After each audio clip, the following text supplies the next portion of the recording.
Halo Sinekrip, balik lagi sama gue Rashid Hari. Yang seperti sudah lu bisa lihat di judul atau thumbnail video ini, kali ini gue mau menyusun sebuah daftar tentang film-film terbaik. Tapi bukan cuma terbaik tahun ini, bukan cuma terbaik 5 tahun terakhir, bukan juga terbaik 10 tahun terakhir atau 1 dekade terakhir, no. Tapi gue mau menyusun judul-judul yang gue anggap itu terbaik dalam jangka waktu sepanjang masa, alias the greatest of all time, GOAT.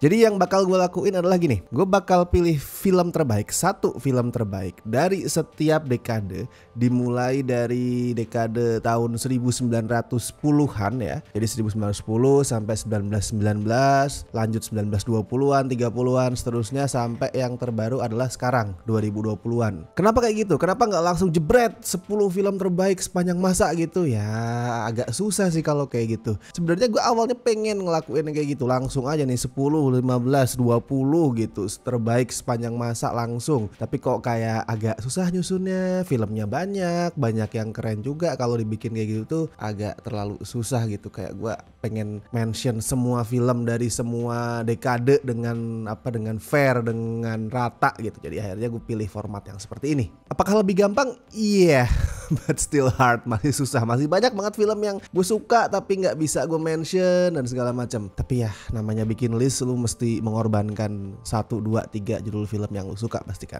Nah, gue bikin ini karena beberapa alasan sebenarnya. Yang pertama adalah gue tuh emang dasarnya suka sharing. Gue suka ngomongin soal film, gue suka berbagi film-film yang gue anggap bagus. Makanya gue bikin Cinelist waktu itu. Terus sekarang di IG juga ada arsip film. Semuanya ya karena gue pengen berbagi aja. Nah, yang kedua adalah gue bikin list ini terbaik ini dari tahun jebot 1910-an 20-an adalah biar ya makin banyak yang mau nonton film jadul juga. Gue masih sering menemukan orang itu penonton film ya, penyuka film itu malas nonton film jadul karena ada aja alasannya tuh. Bisa karena gambarnya nggak 4K, gambarnya tuh hitam putih gitu, gue nggak bisa gambar hitam putih bang gitu. Atau filmnya masih bisu, belum ada dialognya, masih film bisu. Terus efeknya ketinggalan zaman, masih kelihatan kaku banget. Buat gue itu sayang. Soalnya penolakan ke film jadul itu bikin lo tuh melewatkan banyak banget film keren. Nah, makanya gue bikin kali ini tuh biar ya misalkan lu masih malas nonton film jadul, minimal bisa agak tergoda untuk mencicipi beberapa judul yang gue kasih hari ini. Tapi karena tujuannya adalah biar orang lain tertarik nonton film-film yang gue sebutin juga, jadi gue cuman bakal mention film yang ada di OTT. Gue cuman bakal masukin film yang tersedia di streamingan Indonesia ya. Jadi lo nggak perlu pakai VPN lalalala gitu, bahasa Amrik, bahasa Singapura dan lain-lain. Nggak perlu lo pakai VPN untuk nonton film-film yang gue sebutin kali ini. Karena tujuannya adalah biar lo bisa langsung segera nonton. Kalau soal kenapa mulai dari tahun 1910, karena kalau lo perhatiin sejarah perkembangan film ya, itu era dimana film panjang tuh mulai menjamur. Kalau di tahun-tahun sebelumnya udah ada sih film panjang, misalkan 1906 tuh ada The Story of the Kelly Gang gitu yang lumayan populer pada zamannya. Tapi intinya overall masih jarang banget. Sebelum 1910 film itu kebanyakan masih film pendek. Jadi gue rasa kayak nggak apple to apple di saat gue masukin film dari 1900-an, 1890-an tuh film pendek, tapi nantinya yang ke belakang tuh panjang semua. Kayak nggak apple to apple aja. Jadi gue pengen bikin semuanya film panjang sekalian. Mungkin nanti gue bakal bikin khusus film pendek, mungkin nggak tahu. Oke lah, langsung mulai aja. Yang intinya kalau misalkan lu juga punya versi lu sendiri ya, dari tahun berapapun, dari dekade yang manapun, bisa lu bagiin itu di kolom komentar bebas. Ini pada dasarnya gue pengen ngajak lu untuk saling berbagi juga ke teman-teman, karena bisa jadi ada juga film yang gue lewatin nih, film yang mungkin gue belum tonton atau menurut gue tuh bukan yang the best tapi menurut lu adalah yang the best. Bisa silahkan masukin di kolom komentar. Oke, langsung kita mulai dari era yang pertama ya, dari era 1910-an. Ini bakalan panjang anjir, tapi sudah marilah, sudah terlanjur dimulai. Nah, kalau di 1910-an ini yang paling dikenal ada satu judul sih, yaitu The Birth of a Nation, tuh tahun 1915 rilisnya, bikinannya D.W. Griffith. Itu jadi film yang banyak dikulik di sekolah-sekolah film, banyak dipelajari karena teknisnya luar biasa untuk film yang dibikin di era segitu. Dan itu BTW juga adalah film pertama yang diputer di White House. The Birth of a Nation adalah film pertama yang diputer screening di White House dan ditonton sama Presiden Amerika saat itu. Namanya Presiden Woodrow Wilson. Tapi filmnya emang kontroversial banget. Karena bahkan untuk zaman itu ya, untuk era-era 1910-an, tahun 1915 itu, The Birth of a Nation udah dianggap sebagai film yang rasis. Karena dia itu menggambarkan Ku Klux Klan tuh orang-orang bertudung putih itu sebagai jagoan, sebagai hero. Makanya buat dekade 1910-an ini daripada The Birth of a Nation, gue pilih filmnya Pak Griffith yang lain, yaitu Intolerance, yang rilis tahun setelah The Birth of a Nation, yang BTW itu bisa lo tonton secara free ya, gratis di Plex TV. Gue pilih Intolerance bukan cuman karena tudingan rasisme ke The Birth of a Nation aja sih, bukan cuma itu, walaupun itu ada ya poin itu. Gue prefer Intolerance karena emang buat gue itu lebih ambisius. Lu bisa lihat banyak foto-foto still yang beredar soal filmnya, terus lu perhatikan gimana tuh tata artistiknya keren banget, epic banget untuk sebuah film yang rilis tahun 1916 ya. Dan ceritanya juga sangat-sangat ambisius. Alur ceritanya itu dibagi ke dalam 4 masa yang berbeda, yaitu di era Babilonia tahun 500 sebelum Masehi, terus ada cerita soal penyaliban Yesus Kristus, terus ada era Renaissance Prancis tahun 1900-an, bukan 1900-an, sorry, 1500-an ya, tahun 1500-an, sama satu lagi cerita modern yang latarnya tuh sekitar tahun 1910-an di Amerika. Dan semua cerita itu terhubung sama satu benang merah yang udah disebutin di judulnya, yaitu intoleransi. Dan berapa kali pun gue nonton, gue ngeliat foto-foto stillnya, gue ngeliat cuplikan adegannya, gue pasti selalu langsung terpukau sama anjir nih, gila, untuk ukuran tahun segitu ada orang bisa bikin film dengan tata artistik sekeren ini. Jadi silakan lo tonton ya, tadi ada di Plex TV gratis. BTW itu Plex tuh lu harus cek deh, itu adalah salah satu OTT yang nggak banyak orang tahu, tapi itu gratis, itu bisa nonton gratis banyak film dan banyak banget film klasik di situ. Silahkan lo cek. Lalu pindah ke dekade berikutnya yaitu 1920-an. Sebenarnya di sini favorit gua adalah ada film bisu dari Rusia rilisan tahun 1925, judulnya Battleship Potemkin. Gue inget dulu gue sempet nonton di lupa di mana.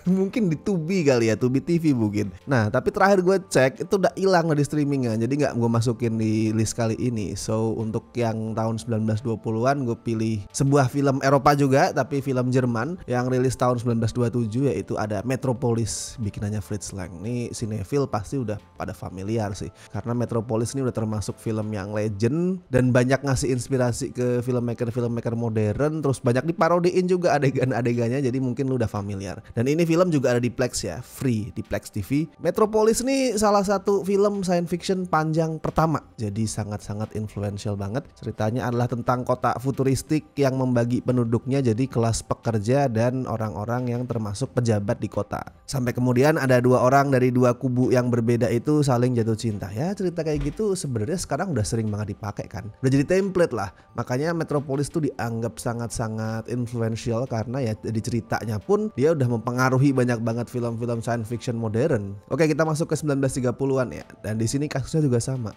Film favorit gue nggak ada di streamingan manapun. Yang ini lebih aneh nih. Soalnya gue paling suka 1930-an itu adalah City Lights punyanya Charlie Chaplin tuh tahun 1931 kalau nggak salah. Dan itu adalah salah satu filmnya Charlie Chaplin yang paling legend, paling terkenal. Bahkan mungkin misal lu belum nonton, lu tetap udah pernah ngeliat shot-shotnya, adegan-adegannya, mungkin diparodiin. Terus Freaks-nya Todd Browning juga nggak ada di OTT manapun, padahal tuh horor yang sangat-sangat disturbing. Terus ada film judulnya Bringing Up Baby, itu nampilin Katharine Hepburn sama Cary Grant, dua orang legend Hollywood tuh juga gue nggak bisa nemuin lagi dimanapun. Jadi untuk tahun 1930-an ini gue pilih sebuah film yang gue yakin semua udah pernah tahu, yaitu The Wizard of Oz, yang bisa lo tonton di Catch Play. Nggak perlulah gue jelasin film ini panjang lebar, ini adalah a timeless classic yang ditonton berapa kali pun tetap kerasa magical. Itu sih pesonanya Wizard of Oz. Ditonton sekarang mungkin lo akan ngerasa oke, efeknya itu udah ketinggalan zaman, udah outdated. Tapi somehow kesan magicalnya itu masih kerasa banget. Lu masih akan ngerasa happy,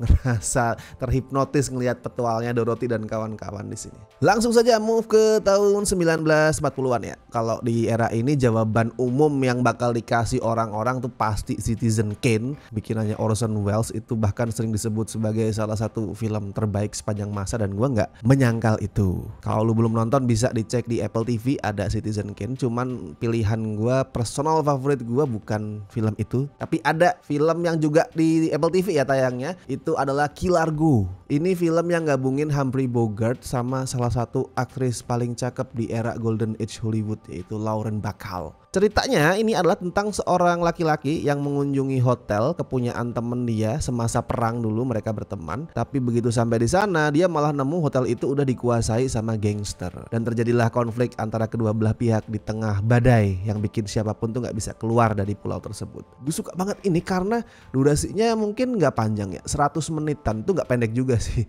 Ya standar lah durasinya tuh 100 menitan, dan itu intensitasnya nggak pernah ngedrop, walaupun mostly isinya tuh ya ngobrol, saling tuduh gitu, berantem, tapi intensitasnya nggak pernah ngedrop. Bener-bener gue dibikin mantengin layar terus, tegang terus ya. Ini tipikal itu sih, ala-ala teater yang bisa narik perhatian penonton lewat dialog, karena ya ini emang diadaptasi dari naskah teater juga, jadi punya kekuatan yang khas teater banget. Kemudian 1950, nah ini era nih berat banget nih. Bahkan sampai sekarang gue take sebenarnya gue masih agak-agak gamang untuk era 1950-an ini. Banyak banget film legend di era ini ya. Hitchcock ngerilis banyak masterpiece tuh, dari Rear Window, Dial M for Murder, Vertigo tuh dirilis tahun 50-an semua. Terus Ozu, Yasujiro Ozu juga ngerilis Tokyo Story di sini. Belum lagi lu ngitung Kurosawa. Kurosawa ngerilis Rashomon, terus Seven Samurai yang buat gue adalah dua film terbaiknya Kurosawa di era-era 50-an, 40-an, 60-an ya. Terus ada juga salah satu courtroom drama terbaik sepanjang masa di era itu, ada Witness for Prosecution. Semua itu adalah film-film yang gue anggap tuh masterpiece, yang kalau gue disuruh kasih rating, kasih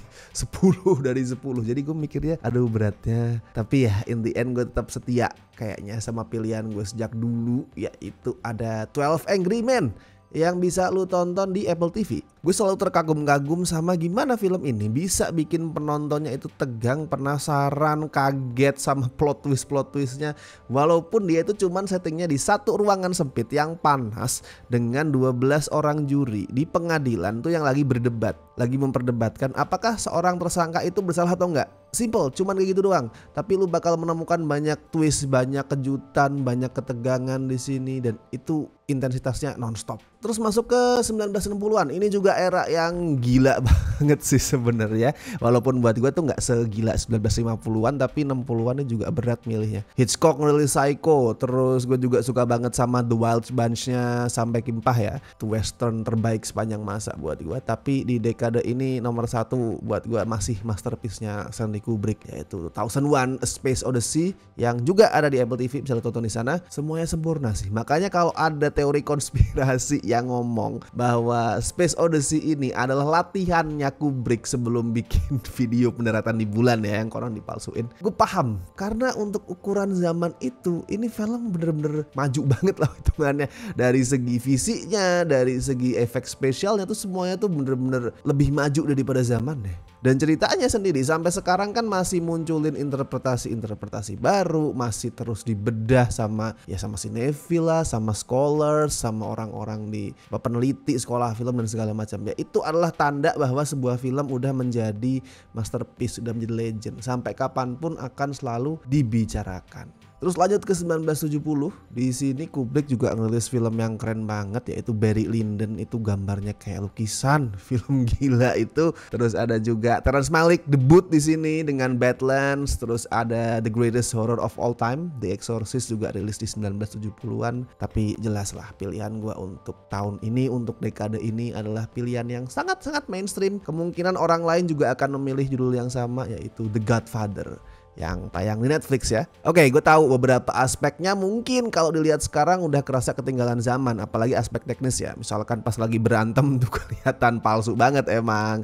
Tapi di luar itu gila banget. Gimana ceritanya disampaikan, gimana seorang Michael Corleone itu pelan-pelan berubah dari seorang good boy yang benci sama kejahatan, pelan-pelan itu bertransformasi jadi the next Don Corleone yang gak apa nggak punya belas kasihan, yang dingin, itu keren banget. Aktingnya Marlon Brando intimidatif, terus semuanya itu bikin gue tuh terpaku, terhipnotis ke layar, dan gue nggak pengen untuk meleng sedikit pun, dan gue betah walaupun durasinya itu hampir 3 jam ya, 170-an menit kalau nggak salah. Oke, berikutnya tahun 1980-an, and this is also hard juga susah, karena gue selalu punya sweet spot buat Airplane yang udah nggak tahu berapa ratus kali gue tonton. Terus ada Predator juga loh di tahun ini tuh. Predator gue dari kecil nontonin terus di RCTI, jadi tumbuh rasa cinta yang kuat ke film itu. Dan di era ini juga ada judul-judul legend kayak The Shining, The Terminator yang pertama, Full Metal Jacketsnya Kubrick juga di sini. Dan dari Jepang ada My Neighbor Totoro, dirilis tahun 1980-an juga. Jadi banyak banget film keren. Tapi sepertinya gue bakal pilih ke filmnya David Lynch yang ada di Apple TV, yaitu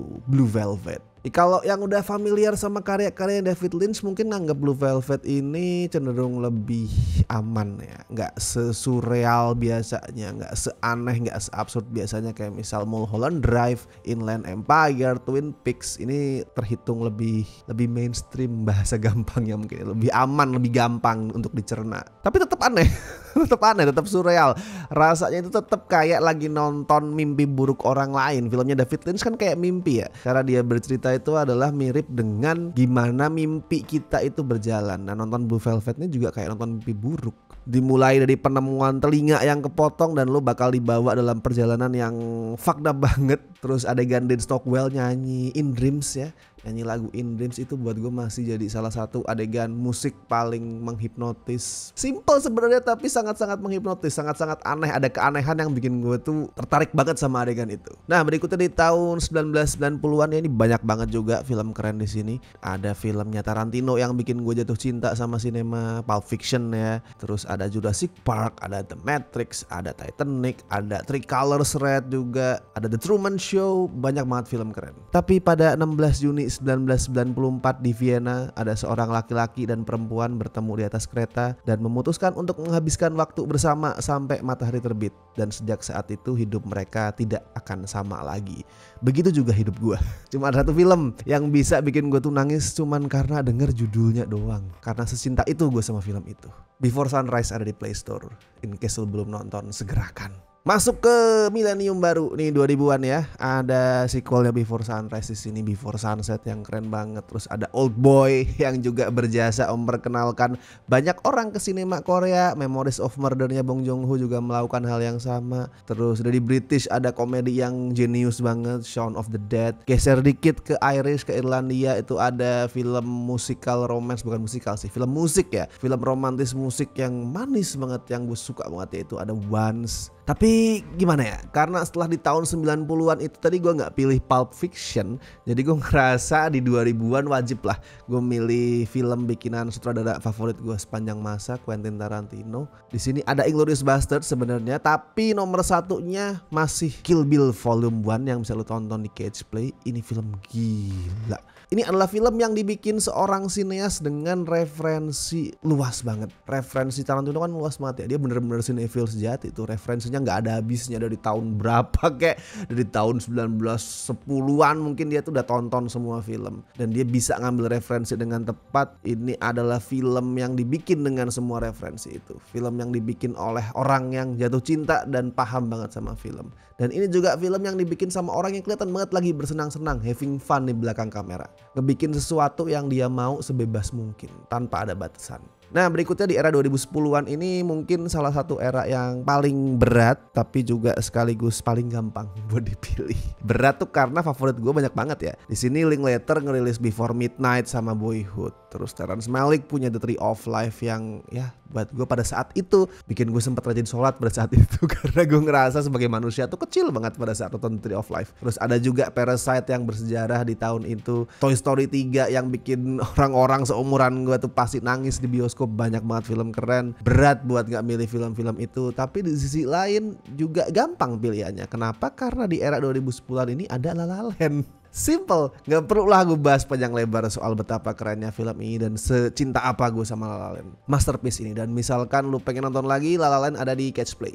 Nah terakhir nih 2020-an, awalnya gue nggak pengen memasukkan ini ya, soalnya baru jalan 3,5 tahun gitu, kayak belum terlalu representatif sebenarnya, cuman ya udahlah buat have fun doang kan. Dan kalau disuruh pilih satu sampai hari ini yang paling berkesan di era 2020-an, paling banyak gua rewatch ya ada satu judul, Decision to Live. Filmnya ada di video ya BTW, kalau lu pengen nonton ulang atau somehow lu belum nonton, lu juga bisa nonton video dari Cinecrip, mendengarkan gua ngomong ngalor ngidul ngebahas Mami Tangway di Decision to Live, bisa lu tonton di sini ada nih. Ya tapi masih ada sekitar 6,5 tahun ya, masih sangat mungkin Decision to Live itu berubah di rankingnya di kepala gue dari yang terbaik di 2020-an tergeser sama film lain tuh masih sangat mungkin. Oke, itu tadi semua film yang gue anggap terbaik dari dekade 1910-an sampai 2020-an. Silahkan sekali lagi kalau lu punya versi lu masing-masing tahun berapapun, masukin itu di kolom komentar. Di sini kita saling berbagi aja, kita saling berbagi dengan bebas. Dan misalkan film yang lu rekomendasiin tayang di OTT tertentu, tulisin juga ya tayang di mana ya, biar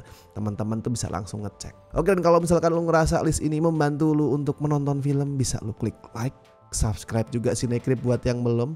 Dan seperti biasa gue ingetin, jangan lupa buat yang pengen ngebantu kami dengan kasih donasi seikhlasnya, ada berbagai cara, ada super thanks, ada Saweria, ada juga lo bisa join membership sesuai dengan tier pilihan masing-masing. Dan thank you so much buat teman-teman yang masih setia join membership, terutama mereka-mereka ini dari di tier Besti dan La Familia, thank you so much. Sorry kemarin live streamnya dimundur ya, nggak jadi hari Minggu, kita pindah ke hari Selasa besok. Jadi buat yang pengen ikutan ngobrol secara lebih personal sama kami, bisa join membership. Oke, kalau gitu gue Rashid Hari, sampai ketemu di video-video berikutnya.